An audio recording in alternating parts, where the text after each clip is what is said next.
नमस्कार, स्वागत है आपका और मैं हूं आपके साथ लता। बड़ी खबर आपको बता रहे हैं, जहां प्रधानमंत्री का सपना देखने वाले राहुल गांधी को एक बार फिर से शिवसेना ने दिखाया है आईना, क्योंकि अब शिवसेना ने राहुल गांधी को सिर्फ और सिर्फ ट्विटर पर सक्रिय होने वाला नेता कहा है। जी हां, आपको बता दें कि लगातार महाराष्ट्र में महाविकास आघाड़ी सरकार में टूट की तस्वीरें सामने आती रही हैं, लेकिन अब एक बार फिर से शिवसेना ने अपने मुखपत्र सामना में राहुल गांधी को ट्विटर पर सिर्फ सक्रिय नेता कहा है। हालांकि इसके पहले उद्धव ठाकरे भी कांग्रेस पार्टी से को लेकर जूते मारने वाला बयान दे चुके हैं। जी हां, तो एक बार फिर से राहुल गांधी को यहां पर बड़ा झटका लगा है, क्योंकि जिस तरीके से अब पूरे देश में राजनीतिक घटनाक्रम अब तेज होता दिखाई पड़ रहा है, किस तरीके से तमाम विपक्षी नेता तीसरे मोर्चे के आधार पर प्रधानमंत्री नरेंद्र मोदी को टक्कर देने के मूड में दिखाई पड़ रहे हैं। इसी कड़ी में अब एक के बाद एक जिस तरीके से विपक्षियों की टूट की तस्वीरें सामने आ रही है, साफ तौर पर बड़े झटके के तौर पर देखा जा रहा है,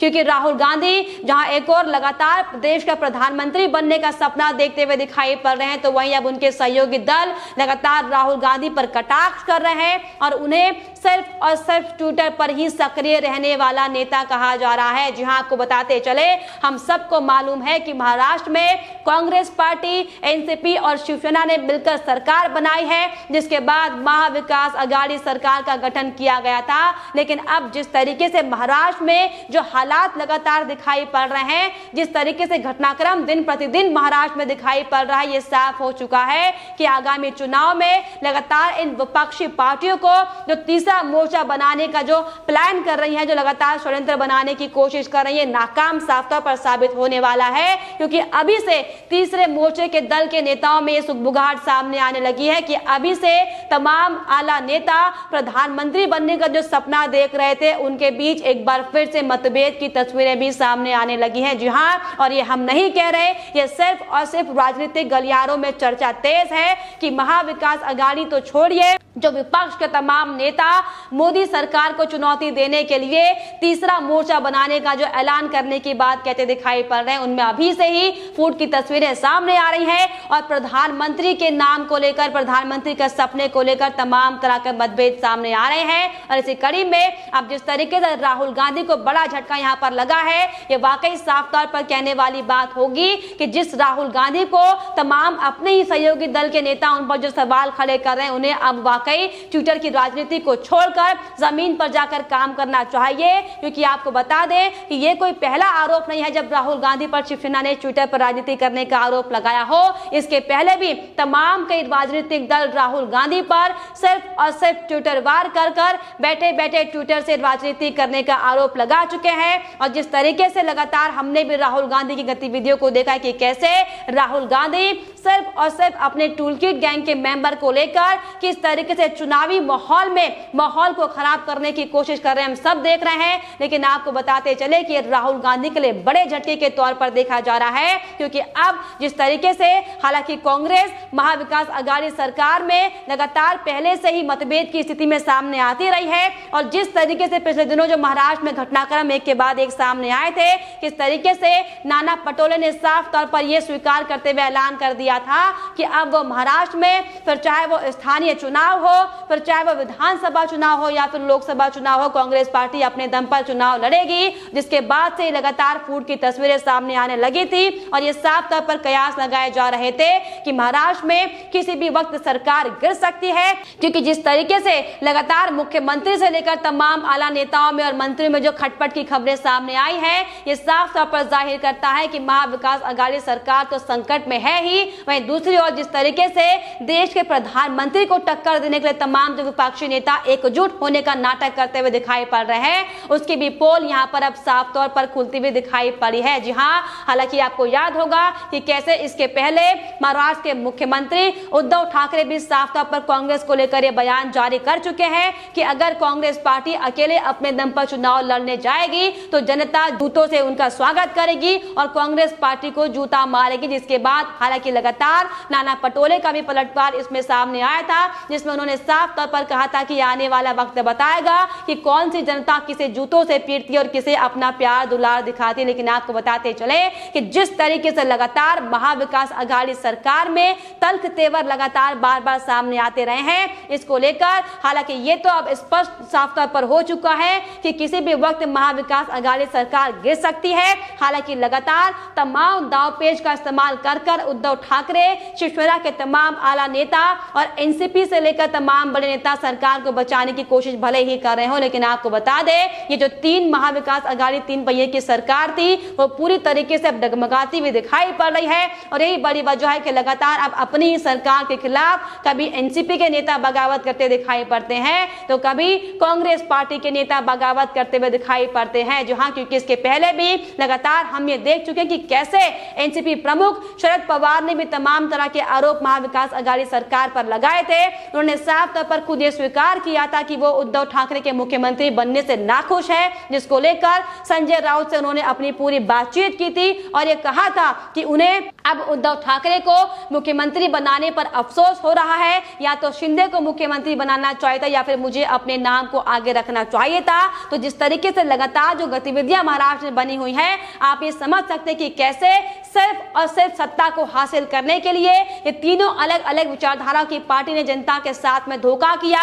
और महाविकास आघाड़ी सरकार का हालांकि गठन किया गया था। लेकिन अब जिस तरीके से लगातार एक के बाद एक जो गतिरोध की स्थितियां सामने आ रही है महाविकास आघाड़ी सरकार में, हालांकि संजय राउत इसको लेकर ये कह चुके हैं कि ऐसी कोई भी स्थिति महाविकास आघाड़ी सरकार में नहीं है और आगामी 5 साल तक सरकार अपनी सत्ता को लगातार बरकरार रखेगी और महाविकास आघाड़ी के नेतृत्व में ही ये सरकार चलाएगी। लेकिन आपको बताते चले कि जब से कांग्रेस पार्टी के नेताओं ने बगावत कर दी है और जिस तरीके से लगातार एक के बाद एक शिवसेना भी कांग्रेस पार्टी के नेताओं पर हमला करते हुए दिखाई पड़ रही, स्थिति अब सबके सामने पूरी स्पष्ट हो चुकी है कि अब इसका असर आगामी लोकसभा और विधानसभा चुनाव में भी देखने को मिलेगा। और यही बड़ी वजह है कि लगातार अब राहुल गांधी जो खुद को प्रधानमंत्री बनाने का सपना देख रहे थे, या यूं कहा जाए शरद पवार जो खुद को प्रधानमंत्री के पद पर आते हुए देख रहे थे, या यूं कहा जाए कि ममता बनर्जी जिसको लेकर लगातार ये कयास लगाए जा रहे हैं कि वो भी ये इस उम्मीद में बैठे कि अब वो पीएम नरेंद्र मोदी को टक्कर देंगी और देश की प्रधानमंत्री बनेंगे। तो आपको बताते चले कि जिस तरीके से विपक्षी नेताओं में टूट की तस्वीरें बार बार सामने आ रही है, साफ तौर पर स्पष्ट हो चुका है कि तीसरा मोर्चा बनने से पहले ही फेल हो गया है। और यही बड़ी वजह है कि लगातार विपक्षी नेता तमाम तरह की बयानबाजी मोदी सरकार के खिलाफ करते हुए दिखाई पड़ रहे हैं। जी हां, लेकिन आपको बताते चले कि जिस तरीके से मोदी सरकार ने एक के बाद एक बड़े फैसले इस देश के हित में लिए हैं, ये बड़ी वजह है कि दरअसल लगातार इन्हें तीसरा मोर्चा बनाने का ऐलान करना पड़ा है। लेकिन आपको बता दें कि अब ये तीसरा मोर्चा भी पूरी तरीके से विफल साबित होने वाला है, क्योंकि जो स्थितियां हैं वो धरातल पर अभी चुनाव से पहले से ही साफ तौर पर दिखने लगी है। जी तो जिस तरीके से लगातार राहुल गांधी प्रधानमंत्री बनने का सपना देख रहे हैं, लेकिन जिस तरीके से राजनीति की अगर उनकी बात की जाए तो कैसे सिर्फ और सिर्फ ट्विटर वॉर पर वो लगे रहते हैं, हम सब ने देखा है। लेकिन अब जरूरत है कि राहुल गांधी फ्रंट पर आकर काम करें और दिखाएं कि वो प्रधानमंत्री बनने लायक है या नहीं, क्योंकि जिस तरीके से सिर्फ और सिर्फ पीएम नरेंद्र मोदी की अवहेलना करने के लिए तमाम तरह के प्रपंच कांग्रेस पार्टी की ओर से बनाए जाते हैं और राहुल गांधी जिस तरीके से घर में बैठे बैठे 10 जनपद में बैठे बैठे सिर्फ और सिर्फ ट्विटर से अपने इन तमाम अपने बयानों के बाढ़ को छोड़ते हैं। लेकिन ऐसे में आपको बताते चले कि राहुल गांधी को अब जमीन पर उतरकर काम करना होगा और सिर्फ वैक्सीन के नाम पर, कोरोना के नाम पर और झूठी वाहवाही लपेटने के नाम पर जो मोदी सरकार पर तमाम तरह के जो ठीकरे फोड़े जाते हैं, इनसे बाहर आकर काम करना होगा। तभी ये हो सकता है कि राहुल गांधी की प्रधानमंत्री बनने का सपना देख पाए। लेकिन आपको बताते चले कि जिस तरीके से अब महाराष्ट्र में जो महाविकास आघाड़ी सरकार में टूट की तस्वीरें बार बार इसके पहले भी सामने आई है, हमने तमाम रिपोर्ट्स आपको दिखाई हैं कि कैसे महाराष्ट्र से लेकर चाहे फिर वो राजस्थान हो या फिर पंजाब की स्थितियां हो, कैसे कांग्रेस पार्टी के नेताओं में आपसी मतभेद बार बार सामने आते रहे हैं। और यही बड़ी वजह है कि लगातार कांग्रेस पार्टी का दामन छोड़कर तमाम कांग्रेस के बड़े नेता अब बीजेपी में शामिल होने का मन बना रहे हैं। और इसी कड़ी में पिछले दिनों कई बड़े नेता कांग्रेस पार्टी को छोड़कर बीजेपी में शामिल हुए थे, लेकिन जिस तरीके से तमाम विपक्षी नेता पीएम मोदी को जो चुनौती देने का सपना ये तमाम विपक्षी पार्टी देख रही है, ये साफ तौर पर अभी से सुपर फ्लॉप हो चुका है और इसकी बानगी एक बार फिर से महाराष्ट्र में सबसे पहले अपने ही सहयोगी दल को लेकर जो तमाम तरह के बयान शिवसेना ने दिए इस पर सामने आ गए हैं। तो साफ तौर पर अब स्पष्ट माना जा रहा है कि जो राहुल गांधी तमाम तरीके के सपने देख रहे थे कि बिना काम करे उन्हें प्रधानमंत्री बना दिया जाए, अब उनके लिए कड़ी टक्कर यहां पर साफ तौर पर दिखाई पड़ रही है, क्योंकि साफ तौर पर जो एक के बाद एक बड़े फैसले मोदी सरकार ने प्रदेश के हित में लिए हुए हैं। ये बड़ी वजह है कि लगातार तीसरा मोर्चे को अपना गठन करना पड़ रहा है, लेकिन जिस तरीके से महाराष्ट्र से लेकर अलग अलग राज्यों में जो राहुल गांधी के साइड इफेक्ट देखने को मिल रहे हैं, ये साफ तौर पर कहना लाजमी होगा कि अब राहुल गांधी को प्रधानमंत्री तो छोड़िए, एक विधायक भी नहीं वो बन सकते हैं, सांसद तो हालांकि जिस तरीके से बने हुए हम सब जानते हैं कि कैसे लगातार सिर्फ और सिर्फ तमाम झूठी राजनीति के आधार पर राहुल गांधी ने वायनाड के वो सांसद हालांकि बन चुके हैं, लेकिन जिस तरीके से तमाम जो राजनीति कांग्रेस पार्टी करती है धरातल पर आकर, इससे साफ तौर पर यह कहने वाली बात होगी कि अपना वर्चस्व खो चुकी कांग्रेस पार्टी अब धीरे धीरे देश बाहर साफ होने की कगार पर है। और यही बड़ी वजह है कि उनके आपसी तमाम जो सहयोगी दल है वो उनके ऊपर तमाम तरह के कटाक्ष कर रहे हैं और तमाम तरह के बयानों को देकर उनकी असलियत को सबके सामने लाते हुए दिखाई पड़ रहे हैं। लेकिन फिलहाल इस पर आपकी क्या राय है हमें कमेंट बॉक्स में जरूर लिखिएगा, साथ ही साथ हमारे चैनल को सब्सक्राइब करना भी ना भूलें।